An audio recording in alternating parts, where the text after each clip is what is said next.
Bienvenue dans cette nouvelle vidéo. Dans cette vidéo, on va analyser ensemble l'action Old Republic International. C'est une action du secteur, tout simplement, c'est une société américaine d'assurance de biens et de titres et actes. Alors, je ne sais pas exactement ce qu'ils entendent par titres et actes, c'est sûrement la propriété intellectuelle, voilà, tout ce qui est immatériel en fait.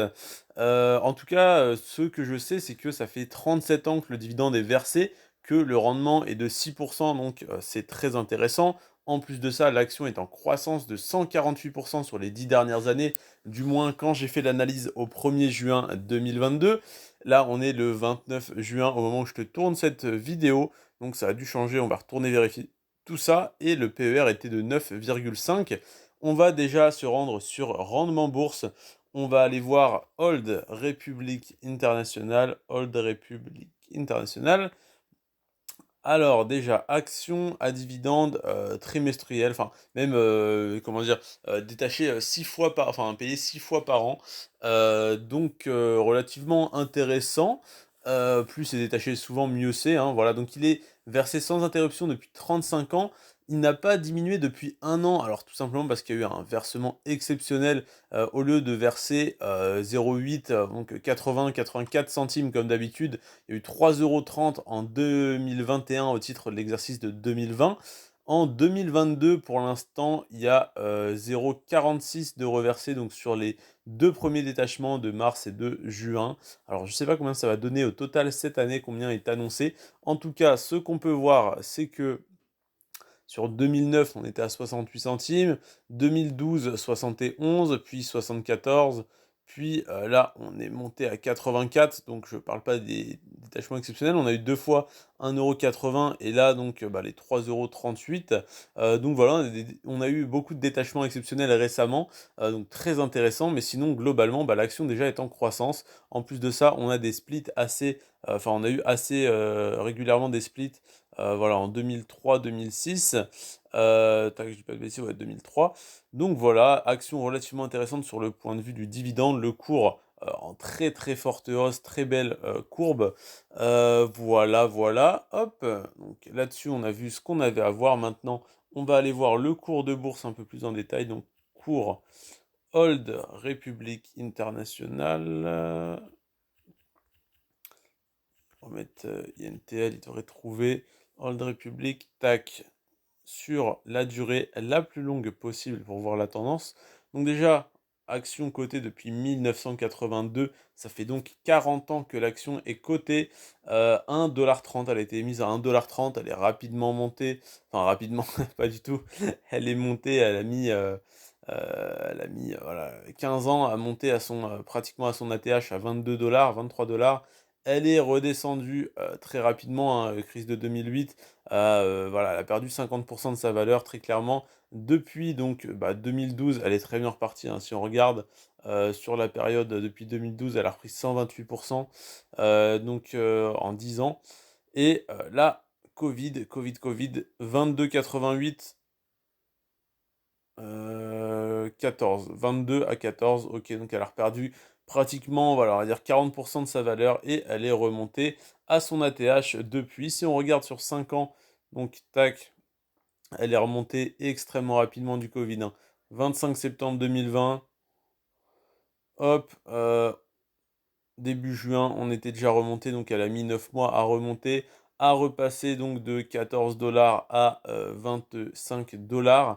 Et là, on est à 22. On est à un prix qui me paraît tout à fait correct pour une première entrée. Après, évidemment, si tu regardes sur le long terme, globalement, l'action est en hausse. Après, tu as toujours des creux de marché qui te permettent de rentrer plus bas. Donc là, très logiquement, on devrait avoir un creux de marché, voilà, peut-être aux alentours des 17-18 $ dans quelques mois ou quelques années au prochain crack, hein, donc ça peut être intéressant de renforcer à ce moment-là, mais déjà, pour une première entrée maintenant, ça peut être pas trop mal.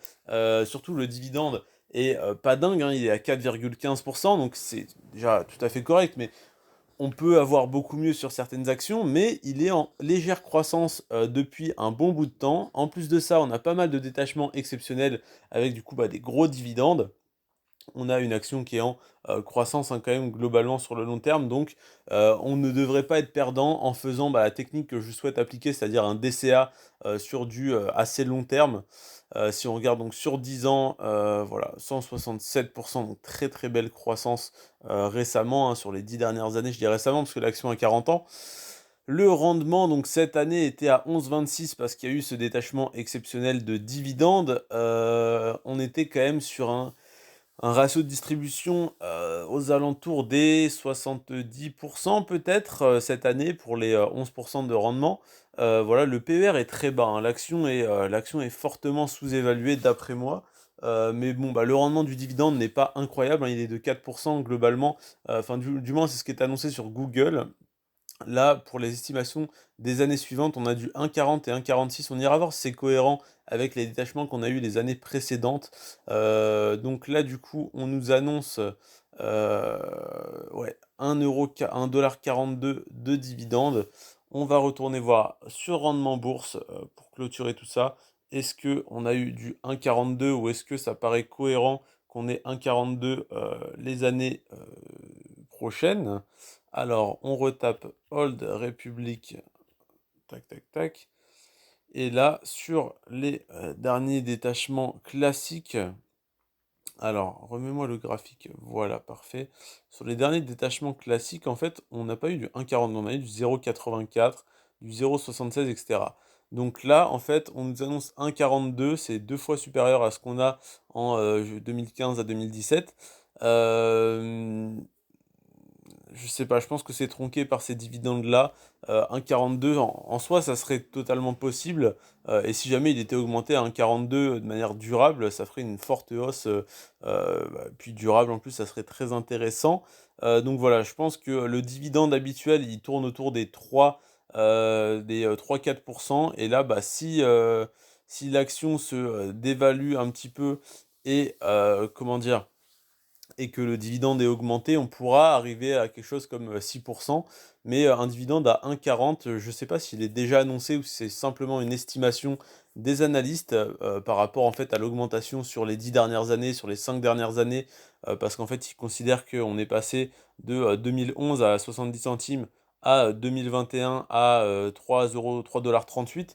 Donc évidemment, il a énormément augmenté. Sauf que c'est totalement faussé. Donc autant voilà, attendre les annonces de l'entreprise, mais globalement sur le long terme, sans se soucier d'une année à l'autre, on a une entreprise qui verse un dividende en hausse, on a une entreprise dont le cours est en augmentation, le dividende est versé depuis 35 ans, l'entreprise est cotée depuis 40, donc entreprise très intéressante, dividendes détachés 5 à 6 fois par an. Donc globalement, voilà, c'est une action qui m'intéresse pas mal du tout, qui m'intéresse beaucoup même. Et voilà, elle fait partie des 30 actions à dividendes pour compte titre que je vais acheter en DCA sur Trade Republic dès le mois de octobre-novembre, je pense. Donc, bien dès que j'ai mis ces plans d'investissement programmés en route, je vous en parlerai plus en détail. J'ai déjà créé mon compte et commencé à investir sur Trade Republic. Donc, j'ai commencé à investir sur Realty Income.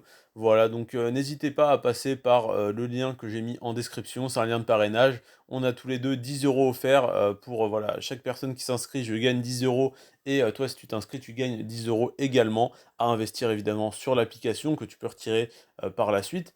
Donc n'hésite pas à passer par ce lien. Pourquoi j'utilise ce courtier? Pourquoi Trade Republic? Parce que j'ai déjà en fait un compte titre chez Boursorama, mais les frais sont beaucoup trop importants sur le compte titre pour les ordres que je passe. J'avais des frais de plus de 5 € pour certains ordres aux alentours des 500 €.